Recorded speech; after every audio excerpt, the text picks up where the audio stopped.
हिंदुस्तान में जब भी तारीख लिखी जाएगी तो ज़किया जाफरी का नाम भी सफे हुए लिखा जाएगा। हम देख रहे हैं कि दस्तूर को कई सड़कों पर पामाल किया जाता है और कभी संसद में पामाल किया जाता है। रोहित वेमुला के इंस्टीट्यूशनल मर्डर के बाद कोई जुडिशियल इंक्वायरी इस पर नहीं बैठी कि रोहित वेमुला ने फांसी कैसे लगाई और किन हालात में, बल्कि जुडिशियल इंक्वायरी इस बात पे बैठी कि रोहित वेमुला दलित थे या नहीं। तो दो तरह से इस वक्त हमारे संविधान पर, हमारे दस्तूर पर अटैक है, हमारे दस्तूर पर हमला है।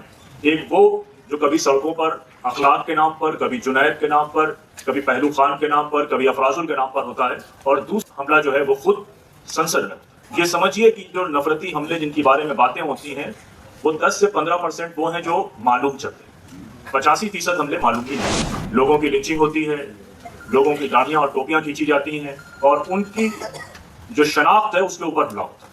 तो इस साल 1025 हमले रिकॉर्ड किए गए हैं जो हुए हैं, नफरती हमले धर्म को आधार बना। और इन हमलों में जो विक्टिम शामिल हैं वो जो है तकरीबन 4800 मुसलमान इस हमलों का शिकार हुए हैं।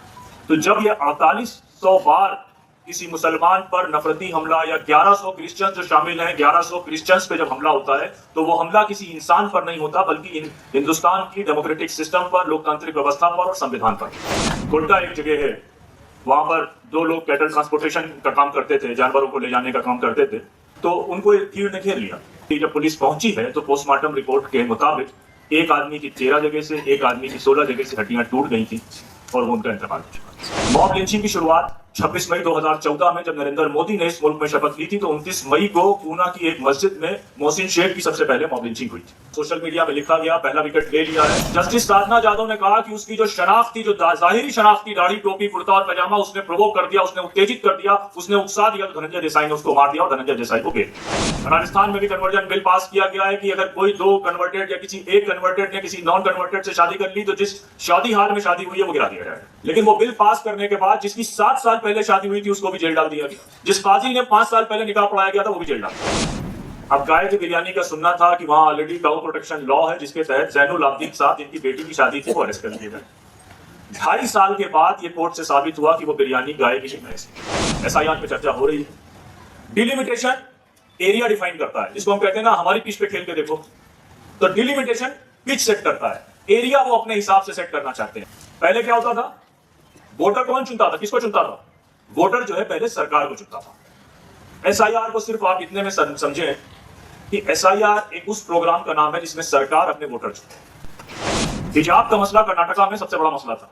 तो हम लोग कोर्ट गए कि 26,000 बच्चियां जो हैं वो हिजाब लगाती हैं, वो इम्तिहान नहीं दे पा रही हैं। कोर्ट का केस चल रहा है, आप उसको चलने दीजिए। हमको परमिशन ये दे दीजिए कि आप ये बच्चियां इम्तिहान दे लें, वरना इनका साल खराब हो जाएगा। लेकिन सुप्रीम कोर्ट ने हमारी उस एप्लीकेशन को एंटरटेन नहीं किया। 26,000 बच्चियों का कर्नाटका में 1 साल खराब। पहले ये मानते थे कि लोकतंत्र को बचाने का, संविधान को बचाने का, डेमोक्रेसी को बचाने का काम बहुत पढ़े लिखे लोगों का। दिल्ली में, बंबई में, बेंगलोर में, बड़े शहरों में कुछ बैठकें होंगी, उससे संविधान बच जाए। लेकिन आज़ादी के बाद 2 बड़े मूवमेंट्स ने, 2 बड़े तहरीकों ने हमारी ये गलतफहमी दूर की। शाहीन बाग से औरतें निकली, सड़कों को जाम किया और ये बताया कि संविधान बचाने की जिम्मेदारी किसी बड़े लोगों की नहीं है। वो औरतें जिनको मोदी जी इंसाफ दिलाने चले थे, हिजाब वाली बहनों को, वो खुद इंसाफ छीन लेती हैं और संविधान बचा लेती हैं।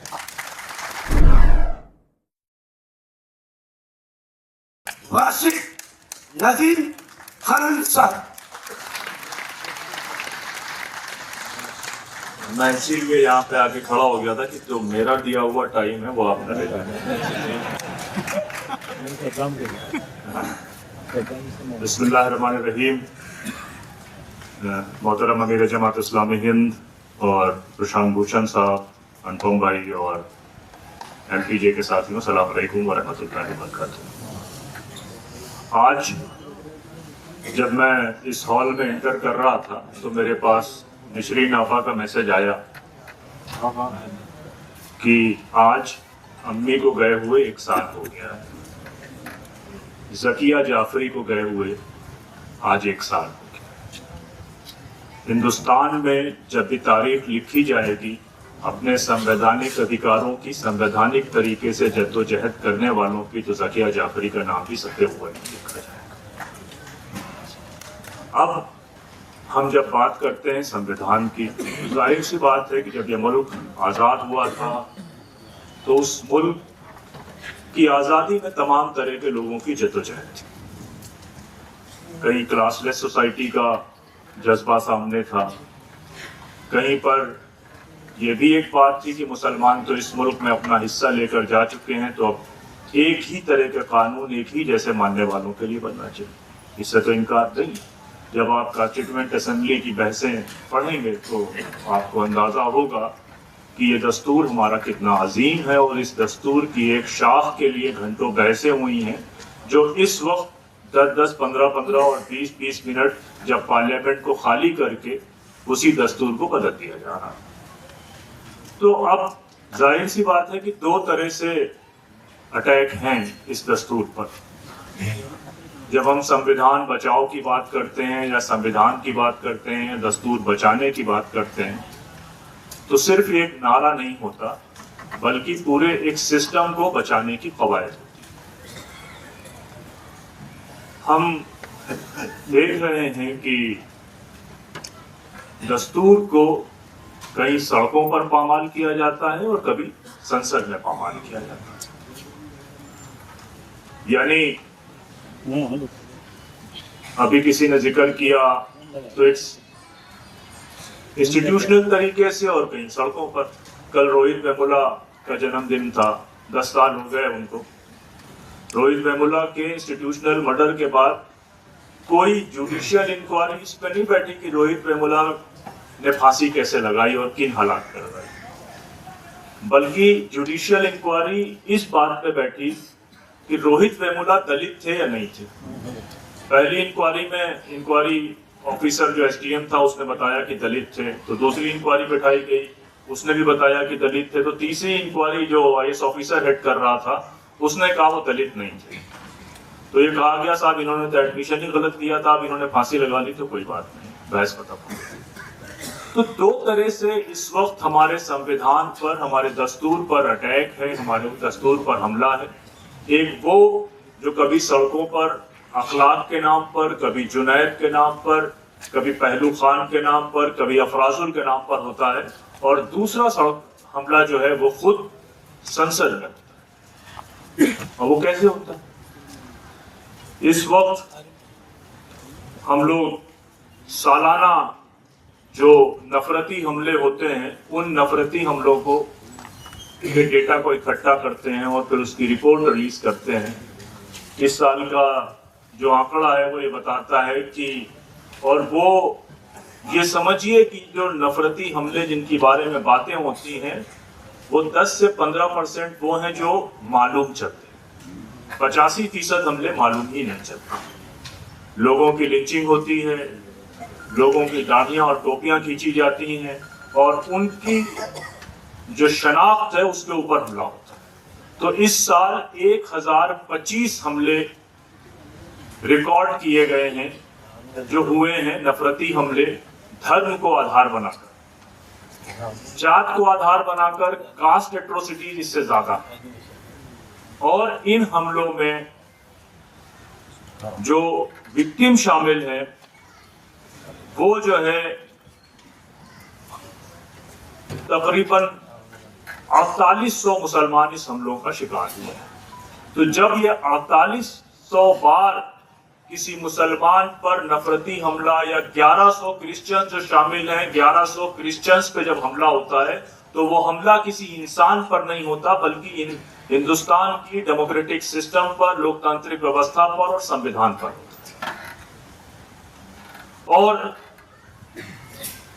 जो इन हमलों के नतीजे में चीजें होनी चाहिए, उसका हाल ये है कि गोड्डा एक जगह है, वहां पर 2 लोग कैटल ट्रांसपोर्टेशन का काम करते थे, जानवरों को ले जाने का काम करते थे।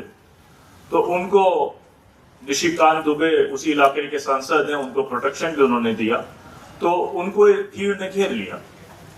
भीड़ घेरने के बाद उनमें से उनको ये एहसास हुआ कि हमारी जान जा सकती है, तो एक का भाई, एक का बेटा पुलिस स्टेशन गया। अब जिनको इस संविधान की रक्षा करनी है, तो जब वो पुलिस स्टेशन गया तो पुलिस ने कहा कि हमारे पास डीजल फंड के पैसे नहीं।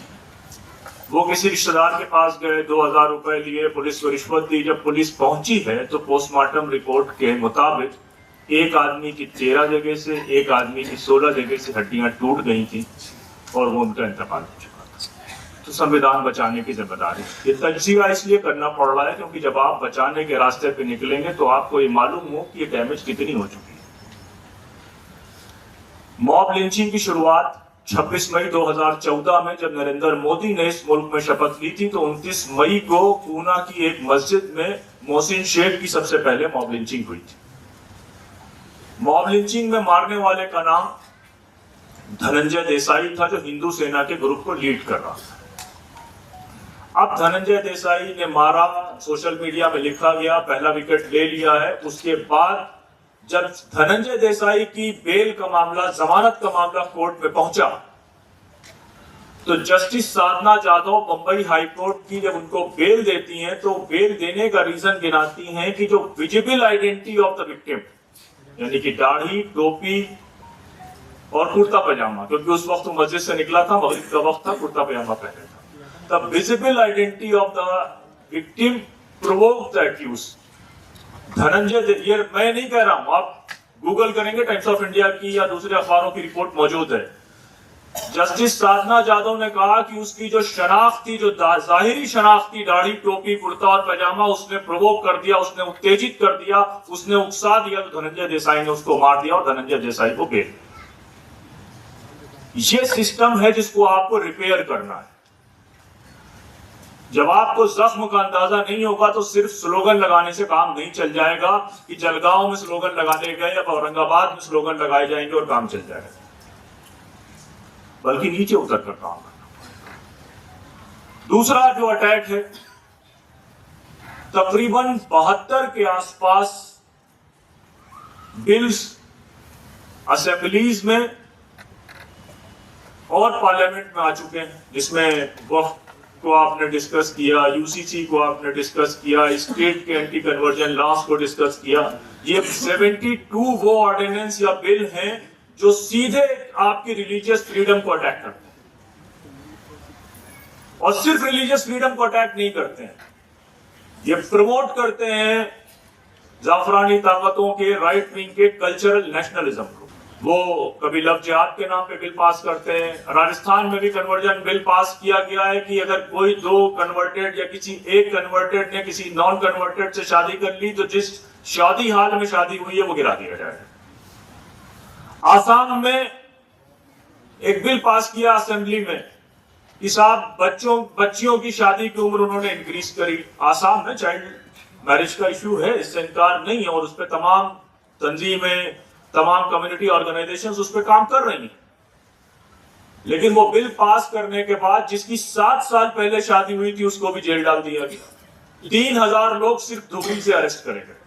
जिस काजी ने 5 साल पहले निकाह पढ़ाया गया था वो भी जेल डाल दिया गया। तो ये जो कॉन्स्टिट्यूशन का सबसे एडवर्स साइड है, जो मेजोरिटेरियन फॉर्म ऑफ डेमोक्रेसी हम देख रहे हैं, गुजरात में अहमदाबाद में एक साहब क्या बच्ची की शादी हुई। मैं स्टोरीज इसलिए बता रहा हूं कि थ्योरी आप सुन चुके हैं, शायद प्रैक्टिकल से आपको समझ आए। तो उस बच्ची की शादी में बिरयानी बनी। किसी ने रिपोर्ट किया कि ये जो है बिरयानी गाय की। अब गाय की बिरयानी का सुनना था कि वहां ऑलरेडी काउ प्रोटेक्शन लॉ है, जिसके तहत जैनुल आबदीन साहब, जिनकी बेटी की शादी थी, वो अरेस्ट कर लिए गए। 2.5 साल के बाद ये कोर्ट से साबित हुआ कि वो बिरयानी गाय की नहीं, भैंस की थी। 2.5 साल वो जेल में रहे। तो महाराष्ट्र में आपके यहां कैटल ट्रांसपोर्टेशन और कैटल प्रिवेंशन का बिल लाया गया। बिल कैसे लाया गया? बिल सिर्फ ऐसे नहीं ला दिया गया कि उनको बहुत जानवरों से मोहब्बत है। जानवरों से मोहब्बत होती तो ये अल कबीर वगैरह के ऑफिस आपके स्टेट में नहीं होते, बल्कि इसलिए लाया गया कि मुसलमानों की एक बड़ी section of the economy cattle transportation और इस सब बिजनेस पे डिपेंड करती है। कुरैशियों की एक बड़ी जमात उस पर डिपेंडेंट, उनको उन्होंने वर्कलेस किया। लेकिन ये सिर्फ एक तरफ का वार नहीं था। कोल्हापुर की जो फुटवियर इंडस्ट्री है जिसमें 60,000 लोग काम करते हैं, उसमें इस बिल के पास होने के बाद आधे लोग बेरोजगार हो गए। ये बिल आपके यहां से आया। अब उस बिल पे हमने कितना डिस्कशन किया, कितनी चर्चा करी, क्या किया, तो ये एक नजर हमको इन बिल्स पे भी स्टेट्स के देखनी है कि दो सिर्फ हमारी नजरों में वो पॉपुलर केसेस न रहे जो स्ट्रीट पर हो रहे हैं, हम जिनको कह रहे हैं कि रोज संविधान शहीद हो रहा है, या जब हम थानों में पहुंचते हैं तो हम ये कहते हैं कि इंटरप्रिटेशन ऑफ द लॉ का मामला ऐसा है कि जज साहब सुप्रीम कोर्ट में बैठ के संविधान की एक शाख को डिस्कस करते हैं, रोज रात में थानों में दरोगा जी नया संविधान लिख लेते हैं, तो वो तो एक मसला है। लेकिन जो majoritarian form of the democracy में जो बिल पास होते हैं, जब बिल आपने जिन पार्टीज को सपोर्ट किया, छोटी पार्टी है, बड़ी पार्टी है, कैसी है वो तो दूसरी बात है, लेकिन जब ये बिल पास हो रहे हैं वो बिल सीधे आपको इफेक्ट कर रहे हैं, या आपको फाइनेंशियली इफेक्ट कर रहे हैं, इकोनॉमिकली आपको डाउन कर रहे हैं, मार्जिनलाइज कर रहे हैं, या आपको सोशली इनसिक्योर कर रहे हैं, तो उन सोशली इनसिक्योर मूवमेंट्स में आपके मूवमेंट का क्या इंटरवेंशन है? या दवाई बांटना, इससे इनकार नहीं कि दवाई बांटनी चाहिए, एजुकेशन सबके लिए होनी चाहिए, इससे भी इनकार नहीं कि एजुकेशन सबके लिए होनी चाहिए, लेकिन जब इंसान की जो डिग्निटी है उसके साथ उसके रहने पर अटैक हो, तो सबसे पहले सारे मूवमेंट्स का काम यह है कि उसको प्रिजर्व किया जाए।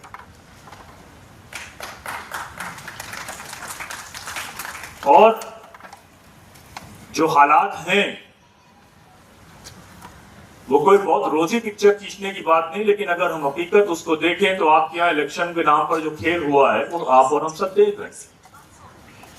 जब 2024 के चुनाव नतीजे आए थे तो सबने ये मान लिया था कि बहुत आसानी से महाराष्ट्र में हुकूमत तब्दील होगी, क्योंकि 4 से 5% वोट सेंटर के इलेक्शन में बीजेपी को ज्यादा मिलता है।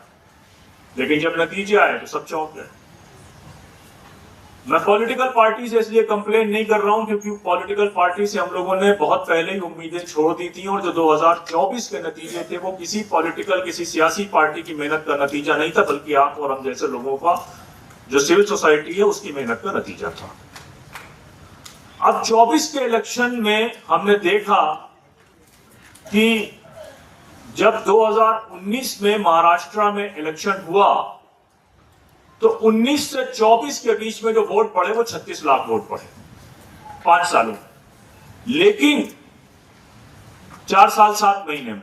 लेकिन लोकसभा से विधानसभा के बीच में जो 5 महीने का स्टैंजा था, जो 5 महीने का ड्यूरेशन वक्त था, उसमें 48 लाख वोट पड़ गए। यानी कि 4.5 साल में वोट पड़ते हैं 36 लाख, और 5 महीने में कितने बढ़ गए? 48 लाख वोट उन 12,500 पोलिंग बूथ में बढ़ाए गए जहां पर बीजेपी हारी थी। अब पॉलिटिकल पार्टी कुछ नहीं कर रही तो क्या मतदाता भी अपने अधिकार को छोड़ देगा? जी, आप जवाब दीजिए, मैं आपसे मुखातिब हूं। अगर आपका वोट चोरी होगा तो आप क्या करेंगे? चोरी हो जाने देंगे? इससे पहले ये बात तो सब साबित हो चुकी है कि जब तक पॉलिटिकल मास्टर्स यानी कि हुकूमतें नहीं चेंज होंगी तब तक इस सोशल मूवमेंट्स को चलाना मुश्किल होगा। अब डिलिमिटेशन, SIR का डिस्कशन है, डिलिमिटेशन का डिस्कशन है। डिलिमिटेशन का डिस्कशन में आपको इंगेज कैसे रहना है, मैं छोटा एग्जाम्पल से अपनी बात जल्दी खत्म कर दूंगा। आसाम में 36 सीटें ऐसी थी जहां पर मुसलमानों के हाथ में चाबी थी विधानसभा की। 36 सीटों पर मुसलमान चाबी रखते थे, यानी कि उनकी पोजीशन थी कि वो जिसको चाहते थे उसको जिताते थे और जिसको चाहते थे उसको हराते थे। मोस्टली सेकुलर पार्टी वहां से जीत कर आती थी।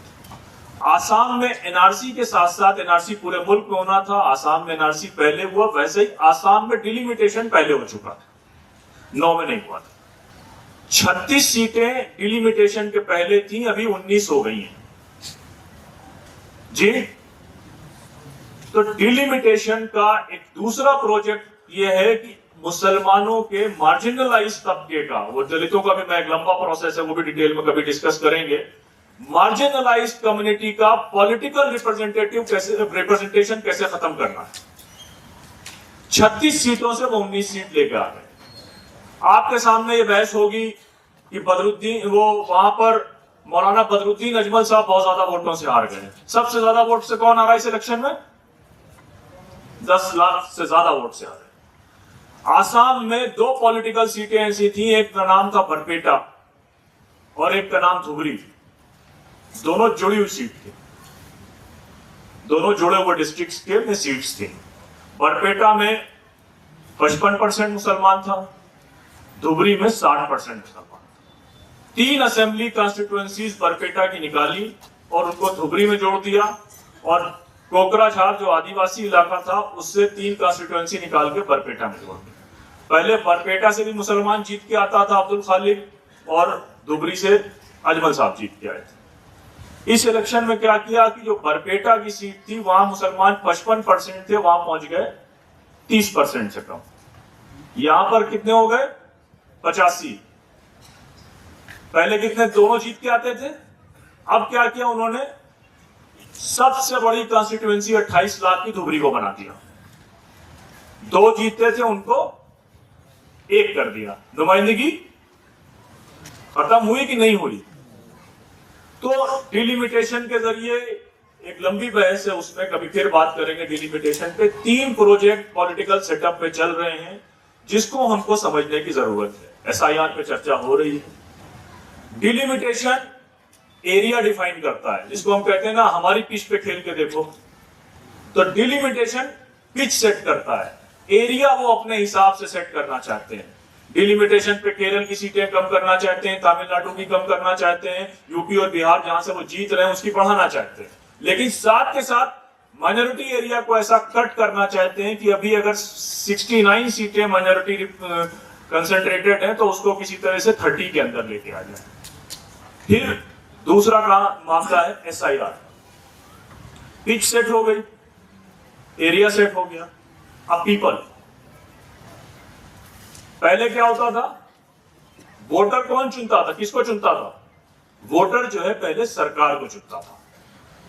SIR को सिर्फ आप इतने में समझें कि SIR एक उस प्रोग्राम का नाम है जिसमें सरकार अपने वोटर चुनते। इलेक्शन से पहले वो अपने वोटर खुद चुन लेंगे कि जो उनको वोट कर सके। बिहार में मुसलमानों की पॉपुलेशन 18% है, 13% से 18% के बीच में वैरी करती है, क्योंकि पॉपुलेशन सेंसस बहुत दिन से नहीं हुआ। लेकिन जो बिहार में मुसलमानों की कॉन्स्टिट्यूएंसी से मुसलमानों के वोट गायब हुए हैं वो 29% से 33% के बीच में हुए हैं। तो जितनी आबादी है उसका डबल वोट उनका काट दिया गया। तो पहले रिप्रेजेंटेशन काटा जा रहा है और इससे क्या हो रहा है? आपको ही काट दिया जा रहा है, जो रिप्रेजेंटेशन की बात ही नहीं बचे। तो वो अपने वोटर्स को सिलेक्ट कर रहे हैं।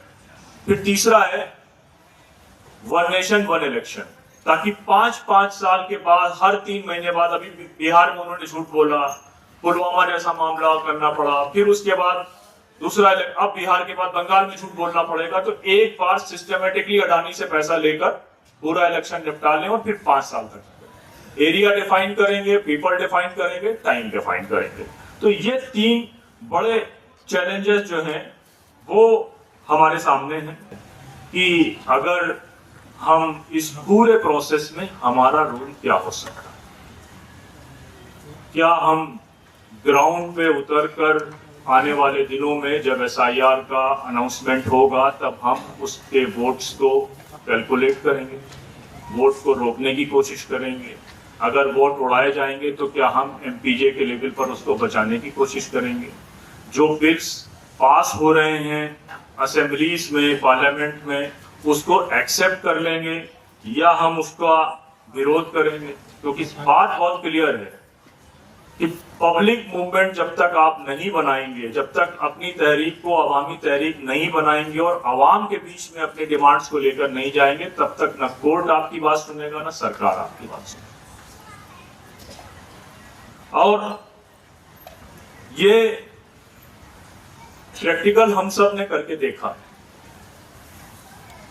हमारे खवातीन बहनें और माएँ बेटियां मौजूद हैं। हिजाब का मसला कर्नाटका में सबसे बड़ा मसला था। और हम सब लोग, मैं हिजाब की पार्टी था कोर्ट में, तो हम लोग कोर्ट गए कि 26,000 बच्चियां जो हैं वो हिजाब लगाती हैं, वो इम्तिहान नहीं दे पा रही हैं। कोर्ट का केस चल रहा है, आप उसको चलने दीजिए, हमको परमिशन ये दे दीजिए कि आप ये बच्चियां इम्तिहान दे लें, वरना इनका साल खराब हो जाएगा। और सुप्रीम कोर्ट के बारे में ये मशहूर है कि वो एजुकेशन और खासकर फीमेल एजुकेशन के फेवर में फैसला देते हैं। तो हम सब बहुत कॉन्फिडेंट थे कि हमारी एप्लीकेशन इंटरटेन हो जाएगी। और सिचुएशन बहुत क्योटिक थी, कुछ बच्चियां नहीं देना चाहती थी हिजाब के बगैर, कुछ सोच रही थी कि हम दे दें, किन्हीं के वालिदैन नहीं तैयार थे, कहीं बच्चियां नहीं तैयार थी। और एक अच्छा खासा ग्रुप ये भी था जो हिजाब नहीं लगाता था, मुसलमान था भी नहीं भी था, लेकिन वो अपने दोस्तों की सॉलिडारिटी में इम्तिहान नहीं देना चाहता था। लेकिन सुप्रीम कोर्ट ने हमारी उस एप्लीकेशन को एंटरटेन नहीं किया। 26,000 बच्चियों का कर्नाटका में एक साल खराब। अब जाहिर सी बात है कि उसमें हमारी बहनों को, बेटियों को अफसोस करके बैठ जाना था। उसका एक ये पहलू था। और दूसरा पहलू क्या? दूसरा पहलू ये है कि जब हम लीगल एडवोकेसी में फ्लॉप होते हैं तो हम पॉलिटिकल एडवोकेसी की तरफ जाते हैं, हम पीपल्स एडवोकेसी की तरफ जाते हैं। इससे पहले वाले कर्नाटका के चुनाव में सबसे मिनिमम रिप्रेजेंटेशन मुस्लिम वीमेन का था वोट देने में। जो स्टेट में कर्नाटका में वोट दिया जाता था, वो वोट दिया जाता था 72%, लेकिन जो मुसलमानों के इलाके थे, बीदर, बीजापुर, रायचूर, गुलबर्गा, इन सब इलाकों में 54% से ऊपर कभी पोलिंग नहीं हुई। लेकिन हिजाब के असर में नौजवान बच्चियां जो शाहीन बाग के मूवमेंट से निकली थी, वो घर घर गई, अपने माओ के, बहनों के, बड़ी बहनों के, छोटी बहनों के वोट बनाए, और जो 54% का वोट शेयर था वो 69% पहुंचा। नतीजा ये हुआ कि 30 सीटों पर नतीजे बदले, सरकार बदल गई। कोर्ट में केस एक एक पे रुका हुआ है, लेकिन पॉलिटिकल एडवोकेसी का फायदा ये हुआ कि वो बच्चियां आज भी हिजाब में स्कूल जा रही हैं, इम्तिहान दे। तो हमको ये समझना है कि हम कैसे अपने आप को बदल सकते हैं। और हम सब जो है वो पहले ये मानते थे कि लोकतंत्र को बचाने का, संविधान को बचाने का, डेमोक्रेसी को बचाने का काम बहुत पढ़े लिखे लोगों का। दिल्ली में, बंबई में, बेंगलोर में, बड़े शहरों में कुछ बैठकें होंगी, उससे संविधान बच जाए। लेकिन आजादी के बाद दो बड़े मूवमेंट्स ने, दो बड़े तहरीकों ने हमारी ये गलतफहमी दूर की। शाहीन बाग से औरतें निकली, सड़कों को जाम किया और ये बताया कि संविधान बचाने की जिम्मेदारी किसी बड़े लोगों की नहीं है। वो औरतें जिनको मोदी जी इंसाफ दिलाने चले थे, हिजाब वाली बहनों को, वो खुद इंसाफ छीन लेती हैं और संविधान बचा लेती हैं। पंजाब का किसान निकला, हरियाणा का किसान निकला, सड़कों के बीच में आया, अपने आंदोलन को बिल्ड किया और उन्होंने इस सरकार को घुटने टेकने पर मजबूर किया। शाहीन बाग में कोविड की वजह से फैसला नहीं आया, लेकिन फार्मर्स मूवमेंट में तो तीनों बिल वापस लिए गए। तो इससे पहले कौन से बिल वापस लिए गए? तो ये बात आपको समझने की है कि जिम्मेदारी किसी पढ़े लिखे लोगों की या बहुत एलीट क्लास के लोग जो है वो कॉन्स्टिट्यूशन बचा लेंगे, नहीं। कॉन्स्टिट्यूशन, दस्तूर, डेमोक्रेसी ये मुल्क की आवाम बचाएगी, और वो आप भी हैं और मैं भी। फिर ये भी होता है कि बहुत ढेर सारी मायूसी की बातें हो गई, सोसाइटी फैब्रिकेट हो गई, लेकिन सोसाइटी चल रही है, समाज अभी भी चल रहा है। तो चल रहा है तो इसका मतलब यह है कि बहुत सारे लोग वहां पर काम कर रहे हैं। आपने 2 दिन पहले उत्तराखंड का एक वीडियो देखा होगा जिसमें दीपक नाम का आदमी भीड़ के सामने खड़ा हो जाता है। हालांकि आजकल उसके घर पे भी हमला हुआ, लेकिन वो खड़ा होगा। तो इस समाज में बहुत सारे दीपक मौजूद हैं जो लड़ाई लड़ रहे हैं। मैं सैकड़ों मिसाल दे सकता हूँ उसका। अलीमुद्दीन अंसारी के केस में जब जजमेंट आया तो उसमें 9 उन लोगों को सजा हुई जो बीजेपी के हार्डकोर लोग थे, और 10,000 से ज्यादा की भीड़ ने अदालत को घेर लिया था, कोर्ट को। वकील थे राजू हेम्ब्रो आदिवासी, वो दीवार कूद के, जब सजा का ऐलान होने वाला था तो वो दीवार कूद के मोटरसाइकिल से रांची पहुंचे रामगढ़ से। आदिवासी ईसाई हैं और उसके बाद कभी अपने शहर नहीं जा सके। मैंने उनसे पूछा कि राजू भाई, अफसोस नहीं होता कि आप इस केस में तो आपने फीस भी नहीं ली, पैसे भी नहीं मिले, फ्री में केस लड़े और शहर छोड़ना पड़ गया, प्रैक्टिस खत्म हो गई, घर छूट गया। तो राजू ने मुझसे कहा था कि नदीम भाई, अगर मैं इस केस को न लड़ता तो मुझे बहुत अफसोस होता। तो ये जो आपको सोशल मीडिया में, आपके फोन से, टेलीविजन से जो दिखाया जाता है, वो दिखाया जाता है, वो है नहीं।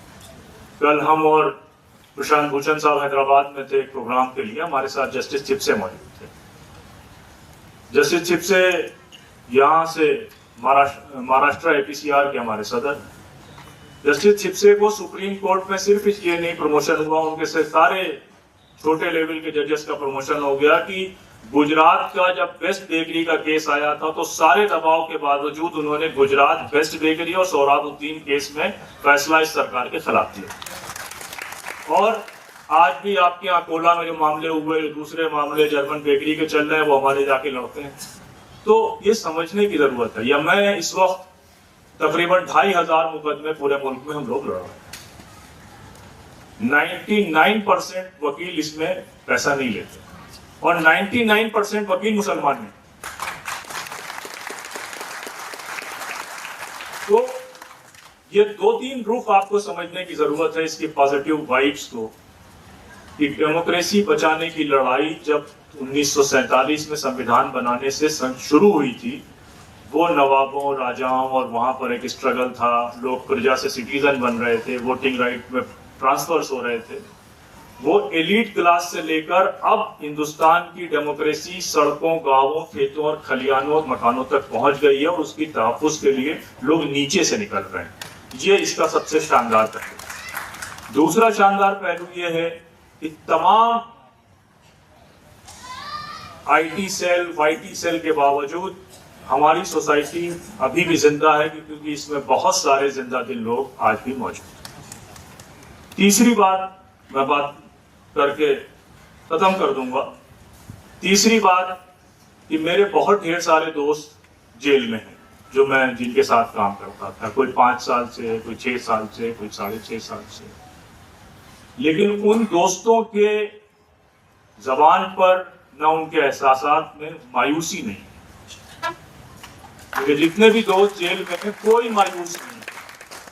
और उनका ये कहना है कि अब अगर हम जेल में हैं तो ये जो लड़ाई हम साथ मिलकर लड़ रहे थे, वो लड़ने की जिम्मेदारी आपकी है, और अगर आप चले जाएंगे तो कोई दूसरा लड़ेगा। तो यही हमको भी मान के चलना है कि ये जिम्मेदारी हमारी है और हम ही इसको पूरा करेंगे। जो रास्ते बंद हुए हैं उसको हम खोलेंगे, मायूस नहीं होंगे, और हमारे सामने तमाम एग्जाम्पल हैं। तो आपने मुझे बहुत सुकून के साथ सुना, उसके लिए बहुत बहुत शुक्रिया।